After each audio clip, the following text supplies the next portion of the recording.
Mai departe, trecem la dragii noștri raci. Raci. Ok, unde sunteți? Bun. Racul. Vorbim despre... Mi-a fugit... Ui, s-a schimbat ziua, da? Deci stați așa că am făcut prostie aici. Din greșeală am apăsat pe altceva. Ok. Hai să vedem. Racul. Aici. Pentru cei care v-ați născut cu soarele în rac ascendent sau vă cade gradul 20 și... Doamne, ce-am făcut aici prostii. Ok, așa, nu mi ieșa la socoteală aici.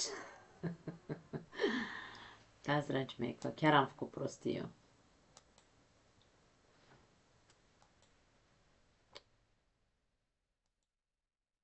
Acum da, nu mi ieșa zi. Mă, nu văd eu aici ce trebuie. Cei care aveți ascendent soarele sau vă cade gradul 24 în casa 3, da, pentru voi, se activează, dragii mei, axa comunicării. Axa comunicării și a învățării, a filozofiei de viață, a învăța mai mult decât cunoașteți. Da? Această eclipsă îți activează casa 3, care este casa modului în care gândim, este felul în care comunicăm, în care ascultăm. Și aici este felul în care interpretăm, atenție, pentru că are loc de interpretare casa 3, da? Și este casa în care ne arată cum sunt relațiile cu cei apropiați nouă, tip vecini, frați, nu știu, familie în general sau cunoscuți, da? Persoanele cele mai cunoscute, dar care sunt pe lângă noi așa. Acum, ce se întâmplă în casa a treia cu această lună plină în fecioară? E posibil să fii foarte exigent din punct de vedere al comunicării, ca și cum, doamne, nu permit nimănui să vorbească greșit gramatical. Nu suport lumea, ai o manie cu vorbitul uh, corect, să zicem așa. Da, nu e niciun fel greșit. Tu poți să păstrezi pentru tine, să zicem așa, ideea corectitudinii în cazul în care cineva are de transmis un mesaj sau tu vrei să transmiți un mesaj, atât timp cât ești concret la obiect, nu bați câmpii și nici celălalt nu bate câmpii când stă de vorbă cu tine sau când are să-ți transmită o informație. Atâta timp cât îți este utilă acea informație, de ce să cauți nod în papură? Domne, n-a zis-o sau nu a despărțit, nu știu, cuvântul X. Da? Deci aici e vorba despre, ok, privește-ți aceste manii în legătură cu gramatica, ar putea să fie pentru unii dintre voi, sau, de ce nu, gândește-te la cât de mult tai firul în 4, este foarte ok să tai firul, aici aș spune că e pozitiv, da? Să tai firul în 7 la informațiile care vin către tine. Pentru că zona 3 de pe harta noastră natală are legătură cu zona informațiilor și tot vin informații, da? Aici comunicăm foarte mult, școala, facem asocieri, bârfim, ce a zis ăla, mare grijă cu bârfa dacă te regăsești aici. Atenție, dezbară-te de acest obicei de a bârfi, de a-i critica pe ceilalți, pentru că nu au aceeași viziune ca tine sau, nu știu, nu împărțiți aceleași tipuri de mentalitate, același tip de mentalitate. Atenție aici, dar aș spune că este pozitiv în momentul în care e vorba despre a selecta informațiile. Ești foarte bun să faci o selecție de informații, dar nu atât de la sânge pe cât o faci. Pentru că ai tendința să cazi în această parte negativă în care să zici, să nu nicio informație să nu fie bună pentru tine sau corectă sau bine spusă sau în felul ăsta, da? Atenție la această manie, să spunem, sau Na, exigență, de perfecțiune. Aici mi-am scris niște idei în care niște întrebări mai degrabă. Ești foarte atent și exigent cu fiecare cuvânt pe care îl scoți pe gură? Tu și ești atent și la ceilalți? Ești la fel de exigent cu cei care nu-și aleg cuvintele atunci când au ceva de spus? Ești prea exagerat în a face totul ca la carte, să fii acolo când cineva are nevoie de tine, de un sfat, da? De un serviciu pe care să-l faci, adică e ca și cum aici ai această manie, să zicem, să fii corect, da? În care ești parolist. E foarte ok să fii parolist.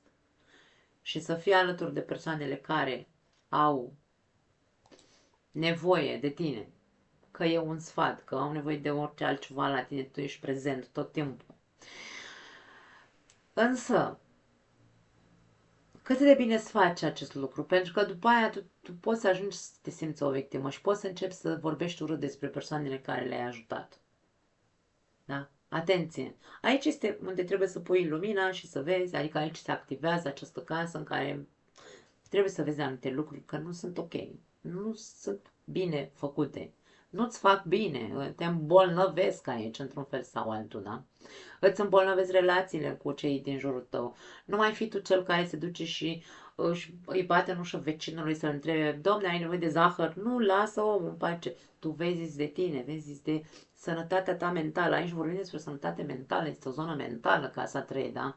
În care tu trebuie să fii conștient ce, Doamne iartă-mă, încerci să faci forțat pentru alții, nu mai face nimic, vezi de tine, eliberează-ți mintea de acele fixuri maniatice pe care le ai, ai de vorbit cu cineva apropiat ție și încă te reprimi sau încă te ții în frâu, așa, nu, pentru că nu ai povestea perfectă în capul tău. Hmm? Aici e ca și cum se spune eliberează-te de mania de a tăcea din gură, mai ales dacă ceea ce ai de spus nu sună atât de perfect ca în capul tău. Încearcă să conștientizezi că socoteala de acasă, da? De acasă, din cap, nu se potrivește cu cea din târg, pentru că în momentul în care avem de comunicat ceva, trebuie să comunicăm cuiva. Ai o altă persoană în fața ta, îi spui, ai de spus ceva, ai de transmis ceva acelei persoane. În capul tău povestea poate fi perfectă, însă în momentul în care vorbești, te regăsești cu o altă persoană în fața ta, care și persoana aia are o minte în cap și persoana aia evaluează ceea ce tu îi transmiți și persoana aia are un răspuns pentru tine. Socoteala din capul tău, acea perfecțiune, acea poveste perfectă sau modul în care vrei să spui trebuie să fie ca la carte, indiferent cât te chinui să fie de perfectă, reacția celuilalt poate să nu fie perfectă și atunci tu ce faci cu povestea din capul tău? Da. Aici trebuie să fii foarte atent și să încerci să nu mai faci așa ceva, adică tu nu-ți mai faci scenarii în primul rând, pentru că n-are cum să fie așa ca în capul tău. Răspunsul pe care îl vei primi de la celălalt poate să nu fie pe placul tău. Aici e vorba de a conștientiza. Așadar, ți se spune să vorbești. Vorbește chiar dacă poate nu este așa perfect cum ți-ai dorit tu. Spune ce ai de spus, folosește cuvinte practice și utile care să te ajute să te faci înțeles. Și atât. Nu ai nevoie de cine știe ce filozofie. Atenție la cum interpretezi ce spun alții, pentru că tu te poți, într-un fel sau altul, simți aici, pentru că vorbim despre lună, te poți simți acuzat, te poți simți criticat, te poți simți bârfit. De ce nu? Te-ai gândit că poate e doar un fel de sau un defect în care tu interpretezi ce spun ceilalți? Încearcă să te gândești la... Aici e vorba despre Ok, o realitate este, există, tu știi care este, da? Gândește dacă nu cumva este doar un soi de mm, hipocondrie, da? În care să crezi că toată lumea are ceva cu tine, că toată lumea te bărfește, că toată lumea uh, te crede într-un fel anume. Eliberează-te de concepții greșite, eronate, da? De credințe mentale maniatice, nu știu, care au legătură cu această critică și exigență. Și narrative, da? Povești din capul tău care te fac să simți că deții controlul. Controlul este bun doar dacă ne este util, adică să ne ținem în frâu. Doar pe noi ne putem controla. Dacă tu nu-ți controlezi gândurile, dacă tu nu-ți controlezi povestea din capul tău, dacă tu nu-ți controlezi informațiile pe care le interpretezi, este doar despre tine, nu este despre altcineva. Da? Controlul poți să-l folosești doar cu tine, nu cu ceilalți. Încearcă să dispară nevoia de control, de a-i controla pe ceilalți din punct de vedere verbal, atenție aici, mintea ta este foarte activă și tu ai puterea, într-un fel sau altul, să-i controlezi pe ceilalți din punct de vedere al gurii. Da? Știi când să zici și cum să zici lucrurile care vor să le audă ceilalți. Uh, Știi să-i, într-un fel sau altul, să-i manipulezi verbal o poveste, să manipulezi verbal o poveste. Atenție, nu știu dacă îți face bine. Gândește-te, tu vei vedea anumite lucruri în această perioadă care să-ți dea de înțeles că unele lucruri nu sunt utile, unele comportamente care au legătură cu ce am zis până acum, nu îți sunt utile nici ție, nici celor din jurul tău, pentru că vorbim despre o casă în care implică și alte persoane, nu doar pe tine. Bun, ce mai am aici?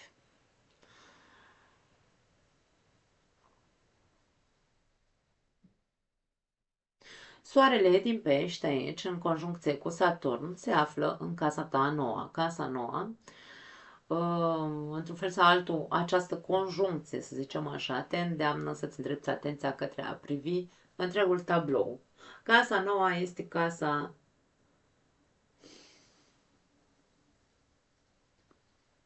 în care putem găsi un sens a ceea ce se întâmplă în viața noastră. Este o casă înaltă, este o casă cu o viziune. Este casa lui Jupiter, dacă vreți.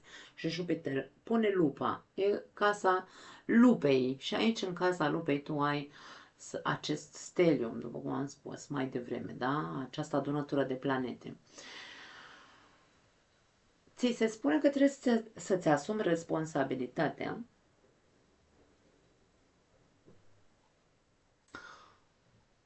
comportamentului sau consecințele pe care le vezi în viața ta în legătură cu cei din jurul tău, cu cei apropiați ție, cu frații, cu familia ta, cu vecinii și așa mai departe. Consecințele se văd în urma actelor tale, în urma ceea ce am spus mai devreme. Da. Și trebuie să-ți asumi responsabilitatea de acum înainte și să schimbi această, într-un fel sau altul, această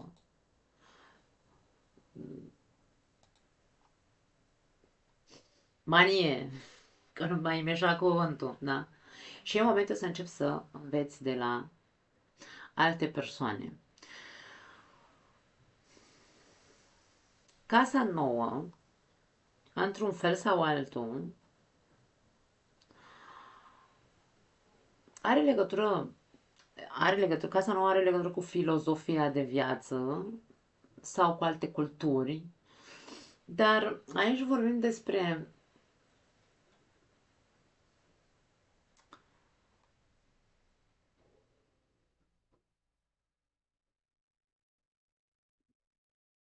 a încerca, într-un fel sau altul,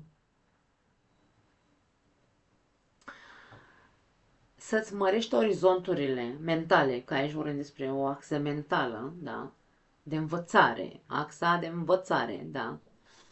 Să-ți mărești orizonturile, pentru că tu ai o mentalitate, hai să zicem așa, rigidă, într-un fel sau altul, aici cu fecioara, da? Maniatică, și în momentul să te îndrepți către o lărgire a orizonturilor mentale, să înveți ce înseamnă,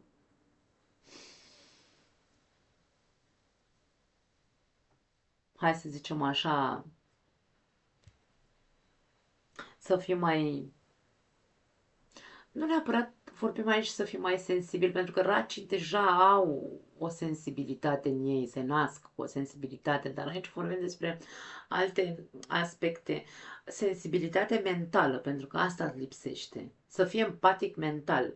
Dacă tu, mentalitatea ta este rigidă, critică, exigentă și așa mai departe, în fața ta, în casa nouă, se află imaginea unei noi realități, ca și cum, doamne, poate să fie și altfel. Poți să gândești diferit. Poți să începi să vezi că există și alte persoane de la care pot să învăț să-mi schimb mentalitatea. Există filozofii, poți să înveți despre alte religii, despre alte, nu știu, naționalități, nu știu, uite, persoane, dă-ți voie să cunoști persoane de alte culturi în care să poți să înveți, să poți să-ți arate o nouă viziune, da? Cum se vede de la ei, de acolo, de exemplu, viața. Pentru că aici, ca și cum, eu trăiesc în nucleul meu, în jurul meu, aici, în cuibul ăsta al meu, în același cartier în care am trăit toată viața mea și sunt înconjurată doar de persoane, hai să le numim, dacă vreți, mediocre. Îmi cer scuze că vreau să se înțeleagă, da, ce vreau să zic. Trăiesc într-un mediu mediocru în care toată lumea gândește la fel ca toată lumea, fiecare dintre noi avem o mentalitate așa de bază, de asta, de nu ieșim din ale noastre și aici eu vreau așa, poate mi-aș dori eu așa, cine știe ce altceva, visez aici cu ochii deschiși că o să ajung departe și o să fiu nu știu cine și o să...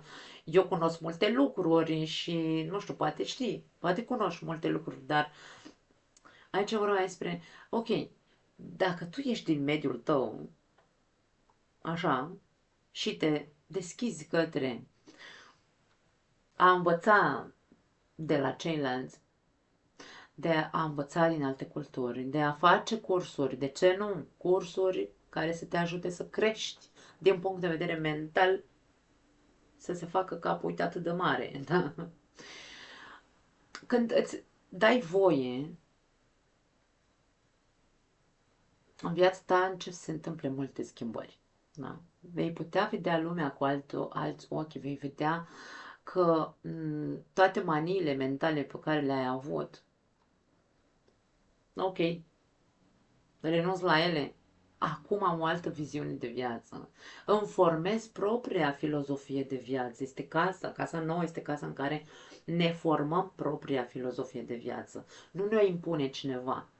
Aici este, eu îmi deschid orizonturile, cercetez, încep să citesc despre aia, despre aia, despre aia și dintr-o dată mă văd, acum am 6 luni la dispoziție să încep acest proces în care să mă deschid, domne, să nu mai fiu atât de ca un cal care nu vede stânga-dreapta, doar eu și cu mintea mea, altcineva nu poate să-mi schimbe părerea. Eu așa văd lucrurile și așa va fi până voi muri. Nu, aici ți se va pune foarte mult în evidență cu această eclipsă ce manii din punct de vedere fixist mental ai. Punct. Cam asta este ceea ce ar trebui să muncești în această perioadă, în următoarele 6 luni. Această, hai să o numim, aceste aspecte fluide care se formează între lună și soarele cu Saturn, o formează cu Uranus din Taur, la tine ca în casa 11. Aici este ora despre a... Din nou vorbim despre grupuri de persoane. Casa 11 este casa grupurilor de persoane cu o viziune diferită, dar persoane serioase aici, pentru că avem Taurul, da? Dar vorbim despre a face un fel de, hai să o numim, uh, rutină în fiecare săptămână. De exemplu, da, o dată pe lună mă reunesc cu persoane care și-au schimbat mentalitatea și învăț de la ei. Aici se activează acest aspect dacă acționezi, bineînțeles. Am spus la începutul acestei prezentări că nu se activează nimic singur dacă noi nu acționăm, așadar trebuie să acționezi. Caută persoane care și-au schimbat viziunea în timp, persoane care au călătorit mai mult, persoane de la care ai de învățat anumite lucruri. Da. Cam asta este. E momentul să începi să ieși din zona de confort mentală, așa rigidă, pe care tu o cunoști și să te îndrepți către ceva mai mare, ceva mai, o conștiință mai mare și mai evoluată. Este vorba despre o creștere personală din punct de vedere mental pentru raci. Cam asta e, dragii mei, da. Bun. Așadar, dragii mei, cam astea sunt interpretările. Singurul lucru pe care mai am aici este, v-am anunțat de la început că am un set de întrebări. Luați foicică și pix și scrieți-le, pentru că trebuie să răspundeți. Știți răspunsurile deja. 7 întrebări avem. Prima întrebare este: ce obiceiuri nesănătoase trebuie să elimini din viața ta, da, din viața mea, și nu vreau sau nu pot în momentul de față, mă costă foarte mult să elimin acel obicei prost. Cum pot să am un stil de viață mai sănătos și ce ar trebui să fac pentru a reuși? Ce rutină, da, întrebarea 3, ce rutină nu îmi mai este de folos în această nouă etapă a vieții mele? Pentru că trebuie să renunțăm la anumite rutine, să nu uităm, da? Hai să vedem. Ajunge atâta hărți natale, mă mai vedeți și pe mine. Ce trebuie să vindec în viața mea? Sănătatea fizică, mentală, emoțională, toate trei, relația cu mine însumi, gânduri obsesive, relația cu familia, relația cu partenerul de viață. Ce voi face eu pentru a vindeca? Cum trec eu la acțiune? Sau ce acțiuni fac, într-un fel sau altul? Pentru că nu este suficient să-mi doresc să fac ceva dacă nu trec la acțiune, după cum am spus în acea configurație care este fluidă, cu Uranus în Taur, da? Nu e suficient să stau degeaba și să știu că vreau să fac, trebuie să fac. E nevoie de efort și e nevoie de compromis. Întrebarea 5. Ce structuri rigide din mine trebuie să eliberez pentru că mă limitează, nu mă lasă să trec la un alt nivel, nu mă lasă să cresc, să evoluez? Ce compromis îmi asum de acum înainte pentru a avea o viață de calitate? Responsabilitatea, Saturn, da? Întrebarea 7. Ce fantezii sau vise ireale am în capul meu și eu nu conștientizez că sunt doar vise, doar fantezii? Ce poveste a construit mintea mea și nu este adevărată? Ce neg în realitatea mea? Ce spun că nu este adevărată în realitatea mea? Ce nu vreau să văd? Ce prefer să nu aud în jurul meu?